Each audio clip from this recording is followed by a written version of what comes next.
Assalamualaikum warahmatullahi wabarakatuh. Baik, perkenalkan nama saya Pangestu Bakti Widagdo dengan NIM 530 2022 0006. Di sini saya akan menjelaskan latar belakang dari urgensi proses penciptaan bumi menurut perspektif Al-Quran. Bumi adalah salah satu planet yang memiliki kehidupan di dalamnya. Meski begitu, bumi memiliki keunikan yang tidak ada pada planet lain, yaitu sumber kehidupan bagi segala makhluk. Di dalam proses penciptaannya, Allah menjelaskan bahwa bumi diciptakan dari 6 massa, yakni terdapat pada surat Al-A'raf ayat 54. Salah satu teori yang mendukung dari proses penciptaan bumi yaitu adalah teori Big Bang. Teori Big Bang lebih dikenal dengan teori ledakan besar. Teori ini mengatakan bahwa bumi terbentuk dari sebuah ledakan besar. Pembentukan bumi dalam teori ini disebut dan terjadi selama puluhan miliar tahun. Pada mulanya terdapat gumpalan kabut raksasa yang berputar pada porosnya. Putaran itu menimbulkan bagian-bagian kecil dan ringan sehingga berkumpul menjadi sebuah cakra raksasa. Pada satu waktu, gumpalan besar tersebut meledak dan membentuk galaksi-galaksi dan juga nebula. Teori Big Bang menjelaskan bahwa alam semesta yang kita kenal berasal dari titik tunggal dengan panas dan padat yang tak terhingga. Titik tunggal ini mengembang dan meregang dengan kecepatan yang tak terduga dalam kecepatan 13,8 miliar tahun dan terus berkembang menjadi alam semesta yang kita kenal hingga sekarang. Perkenalkan, nama saya Zahratul Hamidah dengan NIM 530 2022 0058. Di sini saya akan menjelaskan mengenai ayat Al-Quran yang menjelaskan tentang berapa lama bumi diciptakan. Salah satunya terdapat dalam surah Al-A'raf ayat 54 yang bunyinya A'udzubillahi minasyaitonirrajim. Bismillahirrahmanirrahim. Inna rabbakumullahu alladzi khalaqas samawati wal arda fi sittati ayyamin tsumma stawa 'alal 'arsy. Fi sittati ayyam di sini bukanlah 6 hari, melainkan 6 masa atau 6 tahapan bumi diciptakan. Penciptaan bumi dan langit dalam 6 masa merupakan konsep yang diambil dari ajaran Al-Quran yang menyatakan bahwa Allah menciptakan alam semesta dalam 6 periode atau masa. Dalam surat Fussilat ayat 9 sampai ayat 12 memberikan jawaban yang artinya katakanlah, pantaskah kamu ingkar kepada Tuhan yang menciptakan bumi dalam 2 masa dan kamu adakan pula sekutu-sekutu baginya? Itulah Tuhan seluruh alam, dan Dia ciptakan padanya gunung-gunung yang kokoh di atasnya, dan kemudian Dia berkahi dan Dia tentukan makanan-makanan bagi penghuninya dalam 4 masa, memadai untuk memenuhi kebutuhan mereka yang memerlukannya. Kemudian Dia menuju ke langit dan langit itu masih berupa asap. Lalu Dia berfirman kepadanya dan kepada bumi, datanglah kamu berdua menurut perintahku dengan patuh atau terpaksa. Keduanya menjawab, kami datang dengan patuh. Lalu diciptakannya 7 langit dalam 2 masa, dan pada setiap langit Dia mewahyukan urusan masing-masing Kemudian langit yang dekat dengan bumi kami hiasi dengan bintang-bintang dan kami ciptakan itu untuk memelihara. Demikianlah ketentuan Allah yang Maha Perkasa. Dalam ayat 10 terdapat kata akwat.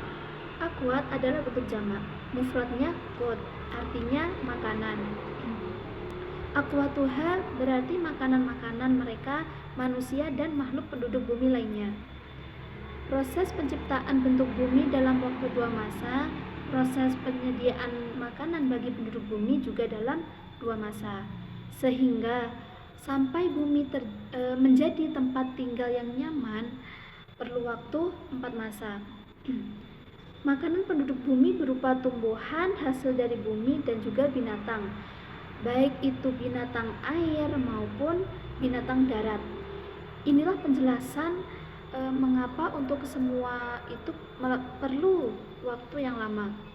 Prosesnya melalui tahapan panjang, mulai dari terjadinya air yang membentuk kesuburan tanah sampai pada tumbuhnya berbagai tumbuh-tumbuhan dan munculnya kehidupan binatang, hingga bumi layak dan nyaman untuk dihuni oleh manusia.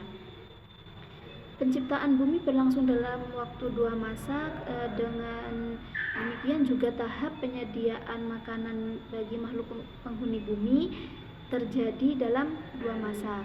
Jadi untuk sampai bisa dihuni makhluk, bumi melalui 4 tahapan masa. Jika digabung dengan 2 tahapan penciptaan langit hingga menjadi berlapis-lapis, seluruhnya memerlukan waktu 6 masa. Untuk penjelasan 6 masa tersebut akan dijelaskan oleh rekan saya. Untuk selanjutnya, perkenalkan, nama saya Jam Hari, NIM 0092.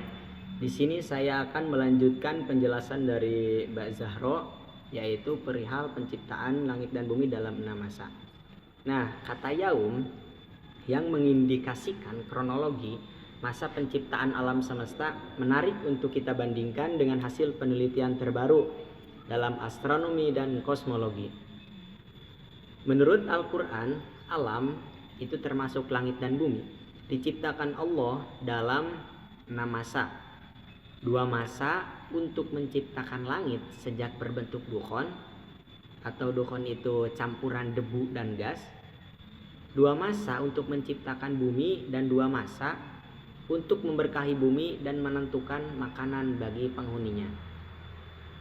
Nah, ukuran lamanya masa atau hari ayam tidak terperinci dalam Al-Quran. Belum ada penafsiran yang pasti tentang 6 masa itu. Namun, berdasarkan kronologi evolusi alam semesta dengan dipandu isyarat di dalam Al-Quran yang terdapat pada surah Fussilat, bahwa 6 masa itu adalah 6 tahapan proses sejak penciptaan alam sampai hadirnya manusia. Lamanya tiap masa tidak merupakan fokus perhatian. Masa pertama itu dimulai dengan ledakan besar. Ledakan besar ini kita kenali dengan sebutan Big Bang atau teori Big Bang. Kemudian langit dan bumi asalnya itu bersatu sekitar 10-20 miliar tahun yang lalu. Inilah awal terciptanya materi, energi, dan waktu. Nah, ledakan itu pada hakikatnya adalah pengembangan ruang yang dalam Al-Quran disebut bahwa Allah berkuasa meluaskan langit. Materi yang mula-mula terbentuk adalah hidrogen yang menjadi bahan dasar bintang-bintang generasi pertama. Hasil fusi nuklir antara inti-inti hidrogen menghasilkan unsur-unsur yang lebih berat seperti karbon, oksigen, sampai besi. Itu adalah masa pertama. Kemudian masa kedua adalah masa pembentukan bintang-bintang yang terus berlangsung. Dalam bahasa Al-Quran disebut penyempurnaan langit. Pada proses pembentukan bintang akan menggumpal, memadat. Bila intinya telah cukup panasnya untuk memantik reaksi fusi nuklir, maka mulailah bintang bersinar. Bila bintang mati dengan ledakan supernova, unsur-unsur berat hasil fusi nuklir akan dilepaskan. Untuk selanjutnya, unsur-unsur berat yang terdapat sebagai materi antar bintang bersama dengan hidrogen akan menjadi bahan pembentuk bintang-bintang generasi berikutnya, termasuk planet-planetnya. Nah,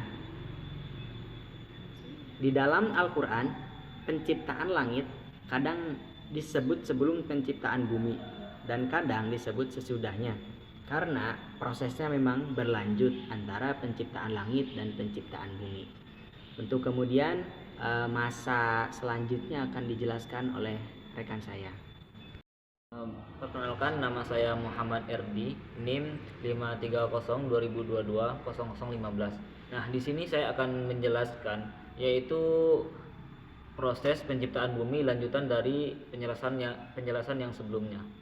Nah, di sini saya akan menjelaskan masa ketiga dan keempat dalam penciptaan alam semesta. Nah, penciptaan alam semesta adalah proses penciptaan tata surya termasuk bumi. Proses pembentukan matahari sekitar 4, miliar tahun yang lalu dan mulai memancarkan cahaya dan angin matahari. Nah, itulah masa yang ketiga penciptaan alam semesta. Protobumi atau yang disebut bayi bumi yang telah terbentuk terus berotasi yang menghasilkan fenomena siang dan malam di bumi. Itulah yang diungkapkan dengan indah pada ayat lanjutan pada surah An-Nazi'at ayat 29. Dan dia menjadikan malamnya atau gelap gulita dan menjadikan siang atau terang benderang. Nah, masa pemadatan kulit bumi agar layak bagi hunian makhluk hidup adalah masa keempat. Nah, bumi yang berbentuk dari debu-debu antar bintang yang dingin mulai menghangat dengan pemanasan sinar matahari dan pemanasan dari dalam atau disebut endogenik. Nah, dari pelurahan unsur-unsur radioaktif di bawah kulit bumi. Akibat pemanasan endogenik itu, material di bawah kulit bumi menjadi lebur. Antara lain, muncul lava dari gunung api, batuan basal yang menjadi dasar lautan dan granit yang menjadi batuan utama di daratan merupakan hasil pembekuan material leburan tersebut. Menurut analisis astronomis, pada masa awal umur tata surya, gumpalan-gumpalan sisa pembentukan tata surya yang tidak menjadi planet masih sangat banyak bertebaran. Nah, salah satu gumpalan raksasa 1/9 massa bumi menabrak bumi menyebabkan lontaran material yang kini menjadi bulan. Akibat tabrakan itu, sumbu rotasi bumi menjadi miring, yaitu sebesar 23,5. Suasana yang ada kini sebagai dihasilkan oleh proses-proses di bumi sendiri. Sebagian lainnya berasal dari pecahan komet atau asteroid yang menumbuk bumi. Komet yang komposisi terbesarnya adalah es air, yaitu 20% masanya.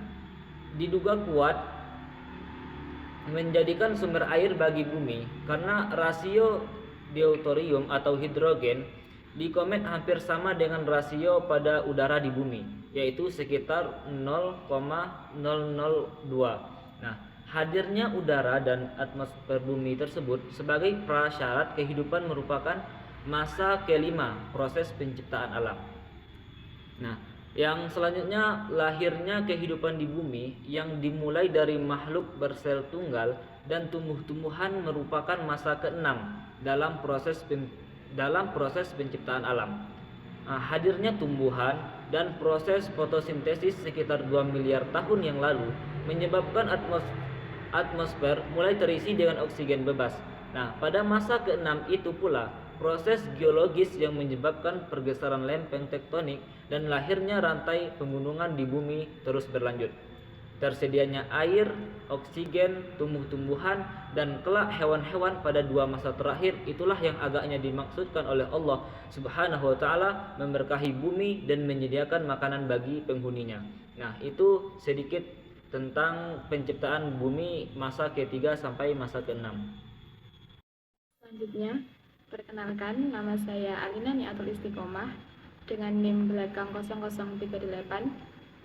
Izin melanjutkan teori yang sejalan dengan penciptaan bumi. Seperti yang telah diketahui, bahwasanya teori sains yang sejalan dengan penciptaan bumi adalah teori Big Bang atau ledakan besar. Dalam surat Al-Anbiya ayat 30 memberikan petunjuk bahwa teori Big Bang yang diungkap oleh para ilmuwan telah terlebih dahulu diungkapkan dalam Al-Quran dalam ayat ini. Kata Rotskon adalah bentuk masdar dari lafaz rotao yang berarti menyatukan atau menggabungkan. Di dalam ayat ini menjelaskan bahwasanya langit dan bumi pada awalnya merupakan suatu yang padu dan menyatu. Dari satu kesatuan itu, atas kehendak Allah, langit dan bumi dipisahkan. Langit diangkat ke atas dan bumi dibiarkan berada di bawah. Keduanya terpisahkan oleh udara, hingga hujan turun dari langit dan tanah pun menumbuhkan tanaman-tanaman. Hal ini sejalan dengan teori Big Bang yang menyebutkan bahwa dahulu sebelum ada langit dan bumi, alam ini merupakan satu gumpalan yang padu. Kemudian meledak dan terpisah menjadi planet dan bintang-bintang. Teori Big Bang ditemukan oleh George Lemaitre, seorang pastor Katolik Roma sekaligus fisikawan. Namun, sebenarnya proses penemuan teori Big Bang ini berawal dari penemuan teori lain yang kemudian dikembangkan oleh Lemaitre. Pada intinya, teori Big Bang ini memaparkan bahwa semesta berasal dari satu titik yang padat dengan kekuatan gravitasi tak terkira. Titik ini kemudian meledak dan terus berkembang menjadi semesta saat ini. Teori Big Bang ini menyatakan bahwa alam semesta ini berasal dari gumpalan massa yang sangat padat dan panas. Kemudian karena tekanan panas yang memuncak, massa ini mengalami ledakan besar yang menjadi serpihan-serpihan alam semesta, tata surya, galaksi, nebula, planet, dan sebagainya yang terus mengembang. Ledakan ini diperkirakan terjadi sekitar 15 miliar tahun yang lalu. Sebenarnya ada beberapa teori soal pembentukan alam semesta, namun sejauh ini yang paling ilmiah dan populer dengan ragam variasinya adalah teori Big Bang tersebut.